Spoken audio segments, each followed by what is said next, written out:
Reactorama with Fordo Ford. All right, chat. How Larry Bird made a player almost commit self-deletion. I don't like to say that word. But anyways, man, shout out to LQG for the video. Let's just get straight into it, man. I'm gonna quit yapping. Let's get to reacting, shall we? Yo, what's going on, guys? It's Sunny Quick Gaming, and today I'm back with another video. Now, yes, you read the title correctly. Today we're going to be talking about the time when Larry Bird almost made a player commit suicide. Goodness. So the player we're specifically talking about is Jason Williams. No, it's not the Jason Williams that most of you guys are probably thinking of that played with the Kings and was basically a flashy passer and could do all the dribble moves. We're not talking about that one. We're talking about one that maybe you haven't even heard of. He played 9 years in the NBA with the Philadelphia 76ers and the New Jersey Nets and was an All-Star in 1998. So basically, this story is taken from an interview with Vice Sports, and I will leave a link to the interview down in the description. I recommend you guys go ahead and check it out. It's a really funny interview, and there's a lot of good basketball stories in there, so I would recommend you guys go and check it out. I will leave a link in the description. Basically, I'm going to go ahead and tell you the story and let you listen to the interview clip. So we're talking about Jason Williams' second game in the NBA. He is a rookie, obviously, and they come into the game against the Boston Celtics, and Charles Barkley, obviously the All-Star, he comes in hungover. And Bird basically calls him out right away, and he laughs at Barkley for coming into the game hungover. So Bird starts lighting up Barkley, and he scores about 10 points on him. And Bird tells the coach to give him someone else to score on. So the coach puts Rick Mahorn on him, and Bird starts ripping him apart. I remember this. So the coach puts another player on him, and Bird starts ripping him apart, and he's basically just doing whatever he wants on the court. So Bird, obviously known for his trash talking, just kept trash talking, and he told the coach he wants the rookie to put the rookie in. So Jason Williams comes in all excited, thinking he's gonna stop Larry Bird. And on the first possession, Bird pump fakes, Jason Williams jumps up, and Bird nails a 3. So Jason Williams is thinking to himself, alright, now I'm not going to jump, I'm going to just play him regularly. So Bird says, you're not going to jump, and nails a 3 in his face for another bucket. So then they come back up the court, Bird crosses him over, hits another 3, tells him he's a stupid rookie, and he basically has 9 points already on him. So at this point, Jason Williams is thinking, why is he even playing basketball? He thinks he doesn't belong on the court. So he tells Bird to post him up. So Bird goes ahead and calls a post play, gets the ball, pump fakes, spins around, and dunks on him. Now, you know Larry Bird isn't athletic at all, so anytime he dunks is a pretty big occasion. So at this point, Jason Williams says he was actually contemplating committing suicide, and then he was totally devastated that Bird just scored 14 points on him without breaking a sweat. So then the second half began, and Bird started lighting up Barkley again. He lit up Mahorn, he lit up that third player, and the coach goes to put in Jason Williams, the rookie, obviously at the end of the bench. He goes to put him in, and Williams says he was looking in the crowd, trying not to make eye contact with him, just because I remember that.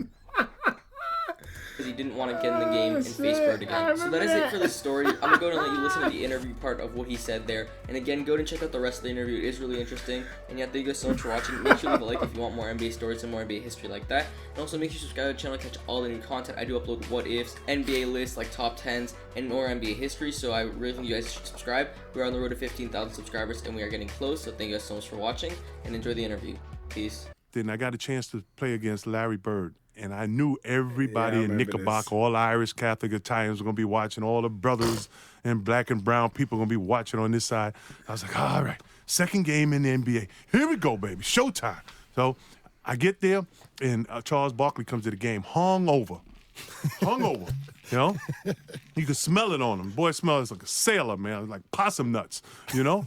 So Larry Bird comes. Hey, yo. I ain't never heard that one. Possum nuts? What? How you know what possum nuts smell like to even mention that? A little nasty. In the game, they started, and he goes, Charlie, you been out all night, man. Here, take this with you. Boom. He starts lightening up Charles Barkley. Gives him about 10 points real quick. He smelled it on him. Smelling on him, right? So then he be look over our coach, Jim Lionel, as he backpedaled back Larry Bird. He goes, give me somebody else. So they put in Rick Mahorn, and he look at Rick and say, if you got a whole ass, you got to make 2 trips, boy. You can't check me. Why? Larry Bird just talked. Then he go, give me that guy over there, Armin Gillian. And Armin Gillian come in. And one thing about Armin, people thought when they passed the ball into the post with Armin Gillian, he wouldn't pass it back out. It's because they kept trading him so many times, and he was colorblind. That's why he held onto the ball. He didn't know what team he was on. That's true. That shit was fucking... That's sad. That's messed up. If that is just a joke, that's fucked up. But like, if that's true, that's even crazier, dog. Like, you getting traded all this time on different teams, and you really colorblind for real? Like, I would be so mad, bro. I ain't gonna lie to y'all. I would be mad as hell. Right? So the whole time I'm going, Coach, put me in the game. Put me in, Coach. I want him. I want him. So he's lightening up on him again, and he struts back like only Larry Bird can do. You know, he trotting back. He looks over at the bench and he goes, "Hey, Coach, put the rookie in." I was like, "Yeah, put me in. You better not hope you don't put me in." And then Jimmy goes, "Jake, go get him." And I go in. I go, "Yeah, what you want to do? Come on, baby, let's go. Let's get it on." And he gives me a pump fake, and I jump clear across his head. And when I come back down, he looks at me and goes, "Stupid rookie," boom, and hits a three-pointer. So I'm like, "Oh, okay, that's one." He's Larry Bird. You know, and now only thing that's going on in my mind is all the white people in Knickerbocker watching this, right? So I'm like, okay, the next time I'm just going to play him this way. I'm not going to jump. And he's laughing hysterical. Goes, "You're not going to jump against the Birdman?" Whap, hits another one. So 6 points in not 25 seconds. So I go, shit, now what do I do? So I'm caught between the fart and the shit. So I'm just, I'm like half jumping, half jumping. I look like a damn orangutan. What to do? Now I'm panicking, and he just gives me a pump fake, crosses over, hits another. Got 9 points now, Ben. 9. And it's 3 straight times down. So I'm starting to think when we run back down, maybe I shouldn't play basketball. Maybe I wasn't that good. Maybe I should have been a brick mason. You know, what the hell am I doing here? I can't go home now. If this guy scores one more bucket, I'm thinking suicide. It really was. I was like, what the? That's how bad. I went back down, and I was like, well, I bet you can't take me in the post. He goes, post me up. 5 down, he calls. They throw the ball in the post. He pump fake, goes around and dunks on me. Now I'm like, oh, shit. I got dunked on by a white man who's on the end of his career. Can never Larry go home Bird. again. It's a wrap now. The only thing on my how mind Julius felt. is Mayflower. And you know what Mayflower is, right? That's the moving company. You know? Yeah. 1-800-Mayflower. I got to move out of the neighborhood. And then he just gets another one. And now he ends up with about That's 14 points on me. And I'm like devastated. So the second half starts, and I'm on the bench, and he starts lighting up Charles Barkley again. He's lighting up Rick Mahorn. Then he's lighting up Arm McGillian, right? And the coach comes down to the bench. He got nobody else to put in the game. And he looks at me, and I start looking into the stand. Y'all see this shot? The coach comes down to the bench. You got nobody else to put Falling away, in the game. He looks at me, and I start looking into the stands with the fans. I wouldn't give no eye contact to Jimmy Line and the coach. And I'm like, please, don't put me back in there with that white guy. Please, whatever you do. It was the first time in my life I was ever scared to be go into a basketball game. So fast forward about 6-7 years later, I make the All-Star team.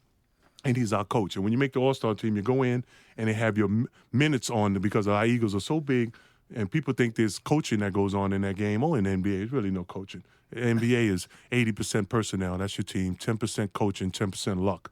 That's how you win games. But you go in and minutes are on the refrigerator. And I go in and I say, hey, how you doing, coach? And Larry Bird looks at me and goes, your minutes on the refrigerator. I was like, thanks, coach. And I started walking over to go see my minutes. He goes, you fucking rookie. So he remembered him lighting me up all those days.